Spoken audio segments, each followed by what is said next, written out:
Live from the campus of Penn State University, this is PSN News. It's Monday, October 28th. We have all you need to know about a Penn State lawsuit settlement, as well as information on bomb threats at a local high school. We also have more on the passing of a new voting rule in Pennsylvania, along with weather, sports, entertainment, and an interview. Stay tuned.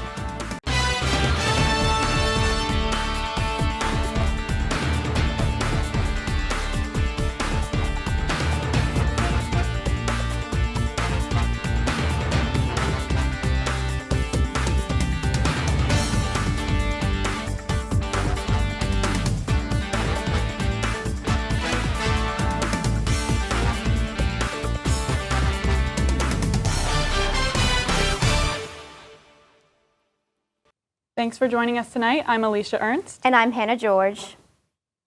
Penn State will pay over $1 million to settle allegations that it failed to meet cybersecurity standards in contracts with the Department of Defense and NASA. The U.S. Attorney's Office says the university didn't fully comply with cybersecurity rules between 2018 and 2023, impacting 15 contracts and subcontracts. The lawsuit, filed under the False Claims Act by former Penn State Chief Information Officer Matthew Decker, alleged Penn State misrepresented its security protocols and timelines for compliance. In a statement, Penn State says the payment is not an admission of wrongdoing and highlights its commitment to improving cybersecurity. The ACLU of Pennsylvania and the Foundation for Individual Rights and Expression have warned Penn State that they may pursue legal action over alleged censorship. In a letter sent Tuesday to President Neely Bendapudi, the groups accused the university of removing the daily collegian newsstands and restricting students' election-related activities. The organizations demanded a response by Friday, October 25th, ensuring students can freely engage in political speech. They asserted the university's actions violate First Amendment rights. Both groups stated they are prepared to explore legal options if the restrictions continue. The Penns Valley Area School District has identified the student allegedly responsible for 2 bomb threats this week. Superintendent Brian Griffith says state police removed the student from the high school building, and officials say there are no plans for the student to return. The threats were written on a restroom wall at the high school in Spring Mills. The first threat, discovered on Tuesday, led to the cancellation of classes district-wide. A second threat was found on Wednesday, prompting the district to add extra monitoring and restrict student movement on Thursday. All evidence has now been turned over to state police, who will work with the Centre County District Attorney to determine next steps. Centre County received over $3 million in state grants this week, supporting projects from a new skate park to fire equipment upgrades and school improvements. 15 municipalities and agencies benefited, including State College Borough receiving over $200,000 for a 20,000 square foot action sports park, Spring Township receiving $700,000 for community park improvements, and more. Other grants include funds for fire trucks, school HVAC upgrades, and emergency vehicles. The grants come from state gaming revenues and the new school facility improvement program. With Halloween quickly approaching, what can students expect outside this week? Student meteorologist Matthew Howard is live in the studio with the latest details. Matthew? Thanks, Alicia. We have had some seasonal temperatures over the past couple of days, but we will actually see a return for some warmth over the next couple of days and even towards Halloween. Getting to that in a little bit. Right behind us here at Arboretum, we have clear skies and temperatures in the low to mid 50s. And for our weather headlines today, it will be seasonally mild. We'll see seasonally mild temperatures slightly above average for this time of year, but we will see into midweek, we'll see possibility of near record warmth, and even into the weekend, we'll see back to seasonal conditions as Penn State takes on Ohio State on Saturday at Beaver Stadium. And temperatures right now across the region, 54 degrees State College, 56 in Du Bois, and 59 in Pittsburgh. So generally 50s all along the board. Just a little bit chilly out, but seasonal for this time of year. And mostly clear skies to end off your night, but we will see an increase of clouds as we have a little bit more just to our west. And we'll see some cloud cover going into tomorrow as a result of a warm front approaching the region. And for tonight, we'll see clear skies that start the night temperatures near 50 degrees. But as we get towards tomorrow morning, just slightly above average for this time of year into the low 40s. And for even going into tonight, we'll see those clouds come just a little bit. We'll see temperatures drop, but we do see a warm front approaching the region as we get towards Tuesday and even Wednesday. We will see not as low temperatures, but we'll see those temperatures rebound as we get into the low to mid 70s. And even for your future weather, we'll have some pretty clear conditions as we get towards Halloween. We're going to actually see a little bit of rain, possibly with a cold front approaching the region, but overall won't get that cold. And for a Halloween forecast, 8 a.m., 53, and even for 77 degrees, near record for this time of year. Our record is 81. Getting back up to record warmth on Thursday, 79 degrees, but we will see those temperatures return back to seasonal. And for our 6 to 10 day temperature outlook, temperatures will be well above average for this time of year. For tonight, temperatures in the low 40s, partly cloudy. And for tomorrow, those temperatures are still going to rise above average in mid 60s, partly cloudy skies. And here's your 7-day forecast. We will see those temperatures get into the 70s as we get towards Halloween. And we'll see plenty of sun and we'll see some clouds as we get towards even Thursday night with that cold front approaching, bringing a few showers into Friday morning. And we'll see those temperatures return back to seasonal as we get toward the Ohio State game. But we may see a few showers toward the beginning of the week with possibly another front coming through the region. And Alicia, back to you. Thanks, Matthew. Now stick around because after the break, Jamie D. Bologna will have the latest in sports. Stay tuned.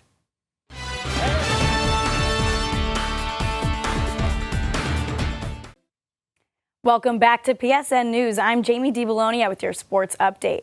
This weekend, Penn State will make history by hosting both Fox Big Noon Kickoff and ESPN College Game Day at the same time. College Game Day starts at 9 a.m. and Big Noon Kickoff begins at 10 a.m. Big Noon Kickoff will be at the Bryce Jordan Center before moving to Beaver Stadium. The big game against the number 4 Ohio State Buckeyes kicks off at noon on Fox. This is also the 11th time College Game Day has been live from Penn State, making it a special day for fans. Number 3, Penn State improved to 7-0 on Saturday night with a 28-13 victory over Wisconsin at Camp Randall Stadium. The Nittany Lions pulled away in the fourth quarter with 2 key touchdowns. Quarterback Bo Pribula stepped in for starter Drew Aller in the second half, completing 11 of 13 passes for 98 yards and a touchdown. Key players included tight end Tyler Warren, who caught 7 passes for 46 yards, and wide receiver Harrison Wallace III, who had 5 catches for 67 yards. Defensively, Jalen Reed made a big impact with a pick 6. Penn State is back in action on Saturday in Beaver Stadium, where they will take on Ohio State at noon. Penn State athletes had a unique opportunity to engage with the community. Lucas Conlin is live in the studio with more details on the annual Halloween event. Lucas? Thanks, Jamie. Last Tuesday, I had the chance to attend Trick-or-Treat Night at Penn State All Sports Museum, where families got to trick-or-treat with Penn State varsity athletes. Let's take a look. I'm Lucas Conlin with Penn State Network News. Today I'm here at the All Sports Museum for Trick-or-Treat Night, where families are lined up to go trick-or-treating with Penn State's varsity athletes. After trick-or-treating, there will be a fun fair with a DJ and live music. Let's go check it out.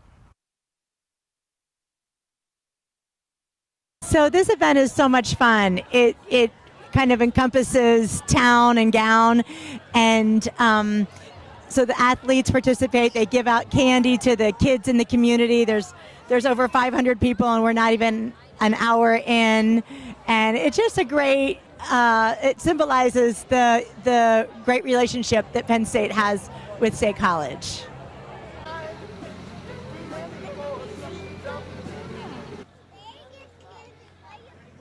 Hi, we're Alpha Phi Omega. We're a national service fraternity here on campus. Today we are at the All Sports Museum doing a canned food drive for the Lions Pantry, which helps students who have no access to food on campus. My favorite part is definitely them interacting with our Spider-Man, because they've been seeing him and they've been going up to him for photos and high fives, and I think that's pretty adorable. My favorite part is seeing all the kids dressed up and them being so excited to come and hand us the food, because it's something that you usually don't see, is like the kids kind of are the part that's helping us. It's been a fantastic evening here at Penn State's Trick-or-Treat Night. From candy smiles to live performances, there was something for everyone to enjoy. With the support of community members and student athletes, this event for sure has brought together the spirit of Halloween and campus. For Penn State Network News, I'm Lucas Conlin, wishing you a spooktacular evening. A special thanks to all who participated in Trick-or-Treat Night. And don't forget, you can still contribute to the food drive for the Lion Pantry. Back to you, Jamie. Thanks, Lucas. The New York Yankees are in a tough spot after dropping Game 2 of the World Series to the Los Angeles Dodgers, losing 4-2 and falling behind 2-0 in the best-of-7 series. Over the first 2 games, the Yankees have struggled offensively, managing just 1 hit through 8 innings in Game 2, and their captain Aaron Judge has struck out 6 times in 9 at-bats. Yankees manager Aaron Boone emphasized the need for resilience, stating, "It's a long series and we need to make it a long series now." Game 3 is crucial for New York as they aim to turn the tide at Yankee Stadium against a powerful Dodgers team. That's all for your sports update. After the break, Lily Pergola has the latest in the world of entertainment. Stay tuned.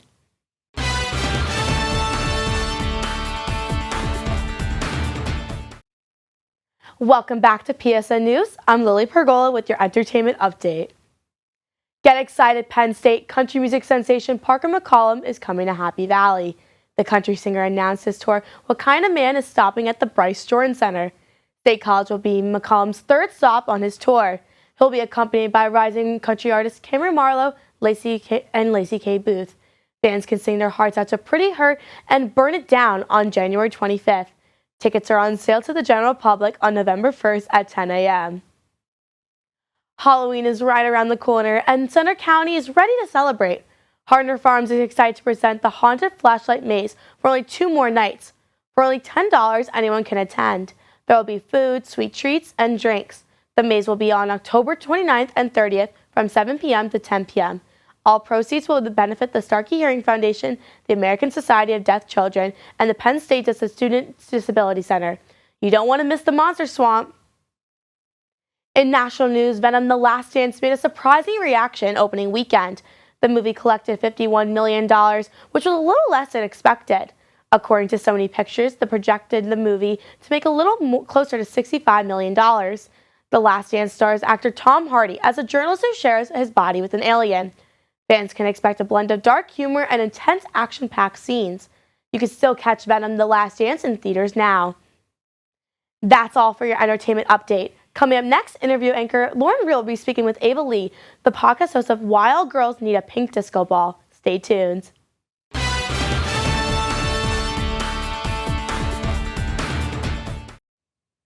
Welcome back to PSN News. I'm Lauren Reel, and here with me tonight is Ava Lee, the podcast host of Why All Girls Need a Pink Disco Ball.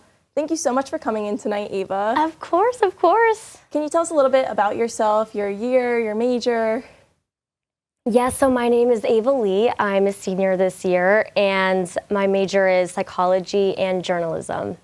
And so you just started a brand new podcast called Why All Girls Need a Pink Disco Ball. Can you tell us a little bit about it? Yeah, so it is a mental health podcast for college girls. Basically, new episodes will be out probably once or twice a month. I've been having a lot of fun with it. I love it so far. Yeah, that's so exciting. So what inspired the name behind your podcast? It's very unique. Yes, I know it is. So basically, my roommate, she offered me this pink disco ball that she didn't want anymore. And as soon as I saw it, I kind of fell in love with it. I don't know why, but I did.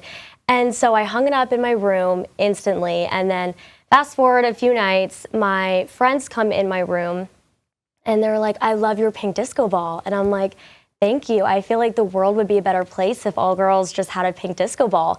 And then as soon as she said that, she was like, "I think that's a perfect name for a book." And I was like, all right, yeah, that's going to be my podcast name. And yeah, you made it a reality, and you just released your very first episode. Yes. And can you explain why mental health and wellness is such an important topic or platform for you to have? Yeah, so I basically always knew that mental health was my passion. I mean, psychology is my major, so I feel a calling to it. I know it's my purpose in life. So I feel like I'm, on the right track with my life, and it's my purpose, so.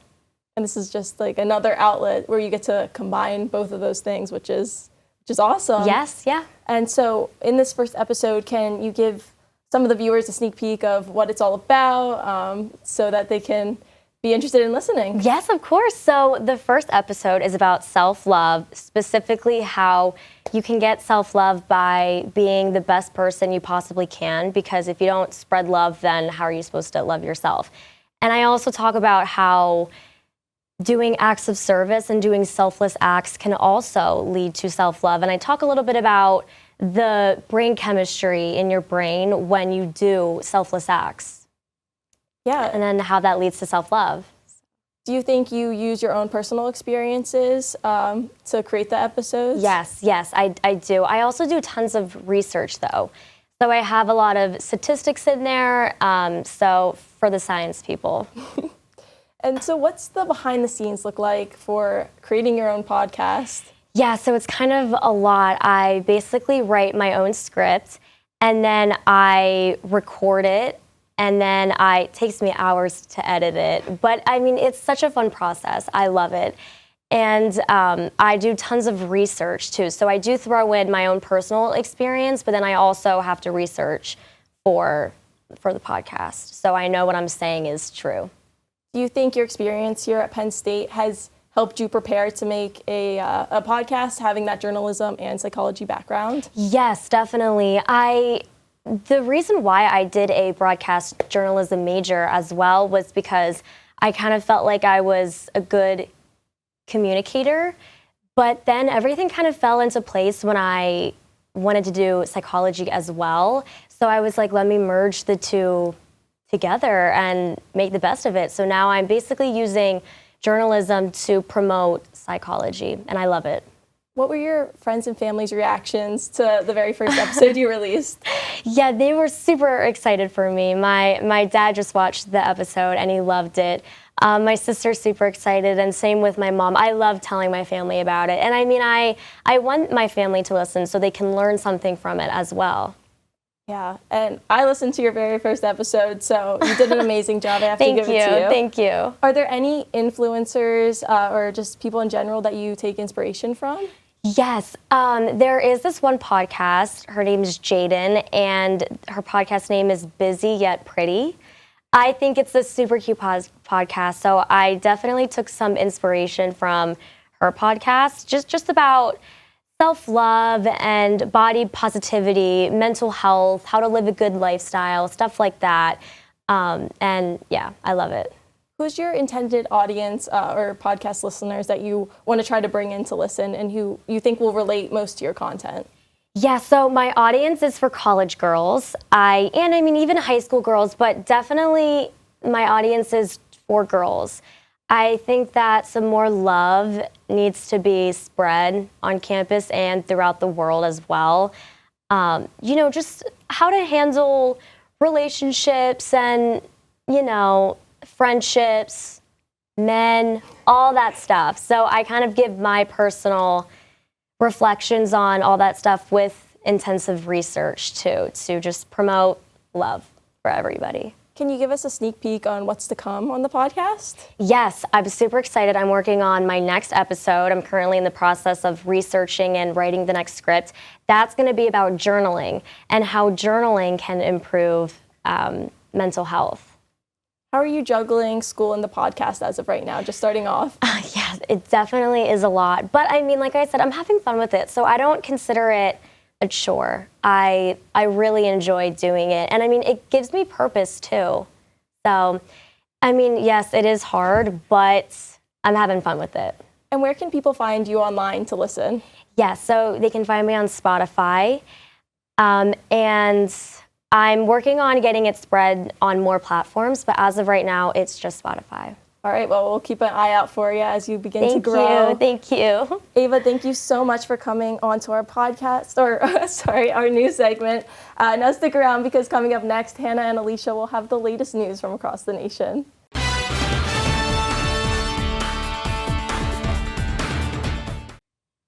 A voter fraud investigation is now underway in Lancaster County, Pennsylvania, where officials flagged over 2,000 voter registration forms as potentially fraudulent. Many of these forms showed signs like false names, inconsistent handwriting, or incorrect addresses. Election officials in 2 other counties have also been notified to look for similar issues. The flagged forms are separated to ensure no unauthorized ballots are sent, preventing any impact on the election. Pennsylvania's Department of State praised election workers for their diligence in uncovering these issues, noting the significance of upholding election integrity in a high-stakes year. The Pennsylvania Supreme Court ruled Wednesday that voters whose mail ballots are rejected for errors must be allowed to vote provisionally on Election Day. In a 4-3 decision, the court said voters who mistakenly omit a signature, date, or fail to use a secrecy envelope can cast a provisional ballot, which will count if no other issues arise. The ACLU of Pennsylvania and the Public Interest Law Center, who brought the case, celebrated the ruling as a win for voter rights. This decision overturns a lower court ruling in Butler County and will apply statewide. Former Abercrombie & Fitch CEO Michael Jeffries has pleaded not guilty to federal charges of sex trafficking and interstate prostitution. The 80-year-old is accused of luring men under the promise of modeling opportunities. Prosecutors allege these incidents occurred between 2008 and 2015 in locations including New York City and the Hamptons. 15 accusers claim they were coerced into abusive situations. Jeffries, free on a $10 million bond, is scheduled to return to court in December. Abercrombie & Fitch has called the allegations appalling and stated that the company has transformed its culture since Jeffries' departure in 2014, emphasizing its commitment to cooperating with law enforcement in the investigation. Delta Airlines filed a lawsuit Friday against cybersecurity firm CrowdStrike, claiming the company's negligence caused a global technology outage in July that forced the cancellation of 7,000 flights and cost Delta over $500 million. Delta alleges the outage resulted from a faulty update that CrowdStrike failed to properly test before rolling it out. The airline is seeking compensation and punitive damages for the disruption, which impacted operations for several days. CrowdStrike denied the claims, saying Delta is spreading misinformation and shifting blame for its slow recovery. The U.S. Department of Transportation is actively investigating Delta's response. That concludes our show tonight at PSN News. Be sure to check us out on Twitter and Facebook at PSN News, on Instagram at Penn State Network News, and to subscribe to our YouTube channel at youtube.com/PSN News. Have a good night and stay safe, Penn State.